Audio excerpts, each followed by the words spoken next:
ನಮಸ್ಕಾರ friends, book in my home YouTube ಚಾನಲ್ಗೆ ಸುಸ್ವಾಗತ.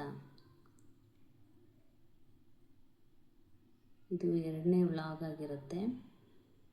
ನಾವು ಇವತ್ತು ಎಸ್.ಎಲ್. ಭೈರಪ್ಪ ಅವರ ತಬ್ಬಲಿಯು ನೀನಾದೆ ಮಗನೇ ಪುಸ್ತಕದ ಬಗ್ಗೆ ತಿಳಿದುಕೊಳ್ಳುವ ಪ್ರಯತ್ನ ಮಾಡೋಣ.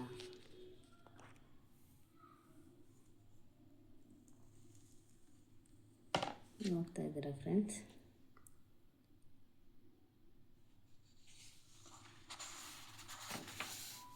ಈ ಪುಸ್ತಕದಲ್ಲಿ ಗೋವಿನ ಬಗ್ಗೆ ತಿಳ್ಕೊಬೋದು ನಾವು. ತಬ್ಬಲಿಯು ನೀನಾದೆ ಮಗನೇ.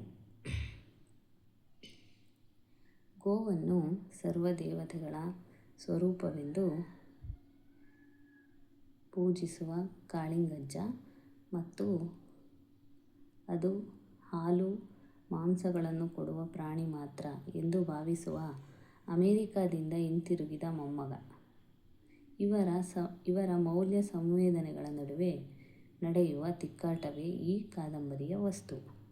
ಪ್ರಾಯಶಃ ಭಾರತದ ಎಲ್ಲ ಭಾಷೆಗಳಲ್ಲೂ ಪ್ರಚಲಿತವಿರುವ ಗೋವಿನ ಹಾಡಿನ ಹಿನ್ನೆಲೆಯಲ್ಲಿ ಪ್ರಾರಂಭವಾಗುವ ಕಾದಂಬರಿಯು ಭಾರತೀಯ ಸಂಸ್ಕೃತಿಯ ಮೂಲ ಬೇರುಗಳನ್ನು ಹಿನ್ನೆಲೆಯಲ್ಲಿ ಕಾಣಿಸುತ್ತದೆ. ಈ ಕೃತಿಯನ್ನಾಧರಿಸಿ ಕನ್ನಡ ಮತ್ತು ಹಿಂದಿಯಲ್ಲಿ ನಿರ್ಮಿಸಿರುವ ಚಲನಚಿತ್ರಗಳು ರಾಷ್ಟ್ರೀಯ ಹಾಗೂ ಅಂತಾರಾಷ್ಟ್ರೀಯ ಮನ್ನಣೆ ಪಡೆದಿವೆ. ಈ ಕಾದಂಬರಿಯ ಹಿಂದಿ ಅನುವಾದವು ಅಪಾರವಾದ ಮೆಚ್ಚುಗೆ ಪಡೆದಿದೆ. ಇದೊಂದು ಉತ್ಕೃಷ್ಟ ಸಾಹಿತ್ಯ ಕೃತಿ ಎಂದು ಭಾವಿಸುವವರಿರುವಂತೆಯೇ ಪ್ರಗತಿ ವಿರೋಧಿ, ಪ್ರತಿಗಾಮಿ ಮೌಲ್ಯಗಳನ್ನು ಪ್ರತಿಪಾದಿಸುವ ತೀರಾ ಕಳಪೆ ಕಾದಂಬರಿ ಎಂದು ಇದನ್ನು ದ್ವೇಷಿಸುವವರೂ ಇದ್ದಾರೆ.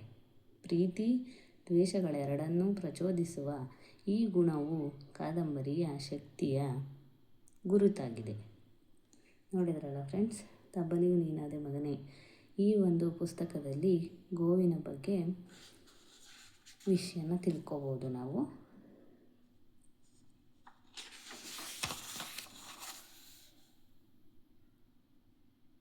ಈ ಪುಸ್ತಕ ತುಂಬಾ ಸೇಲ್ ಆಗಿದೆ ಫ್ರೆಂಡ್ಸ್. ನಾವು ತಗೊಂಡಾಗ ಇದು 59ನೇ ಪ್ರಕಟಣೆ ಅಂತ ಹೇಳ್ಬೋದು. ಈ ಪುಸ್ತಕನ ನಾನು ಮೊದಲು ಓದಿದ್ದು ಯಾವಾಗ ಅಂದರೆ, ನನ್ನ ಮೊದಲನೇ ಮಗನ ಪ್ರೆಗ್ನೆನ್ಸಿಯಲ್ಲಿ ಈ ಪುಸ್ತಕನ ಓದಿದ್ದು ನಾನು. ನನಗೆ ಈ ಕತೆ ತುಂಬಾ ಇಷ್ಟ ಆಗಿತ್ತು. ಮತ್ತು ನಮ್ಮ ಫ್ರೆಂಡ್ಸು ಮತ್ತು ನಮ್ಮ ಫ್ಯಾಮಿಲಿಯವರು ಎಲ್ಲ ಈ ಪುಸ್ತಕನ ತುಂಬ ಜನ ಇಸ್ಕೊಂಡು ಓದಿದ್ದಾರೆ. ನೋಡ್ಬೋದು ನೀವು.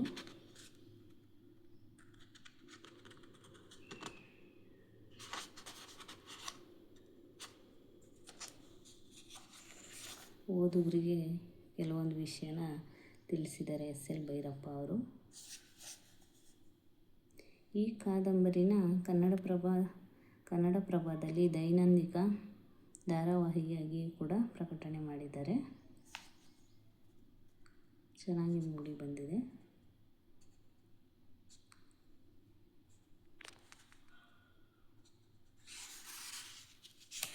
ತಬ್ಬಲಿಯು ನೀನಾದೆ ಮಗನೇ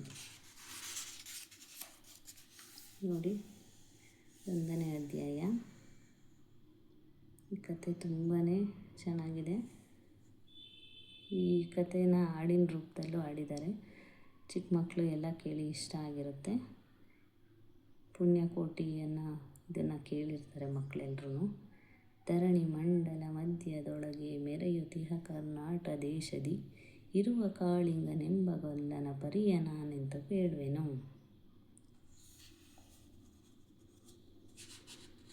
ಈ ರೀತಿ ಪ್ರಾರಂಭ ಆಗುತ್ತೆ, ನೋಡ್ಬೋದು ನೀವು.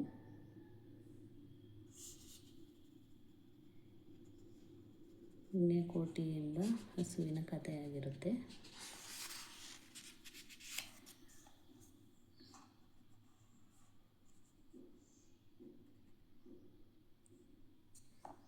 ನೋಡಿ ಫ್ರೆಂಡ್ಸ್, ಯಾರಿಗೆಲ್ಲ ಬುಕ್ಕನ್ನು ಓದಿ ತಿಳ್ಕೊಬೇಕನ್ನೋ ಇಂಟ್ರೆಸ್ಟ್ ಇದೆಯೋ ಅವರೆಲ್ಲ ಇದನ್ನು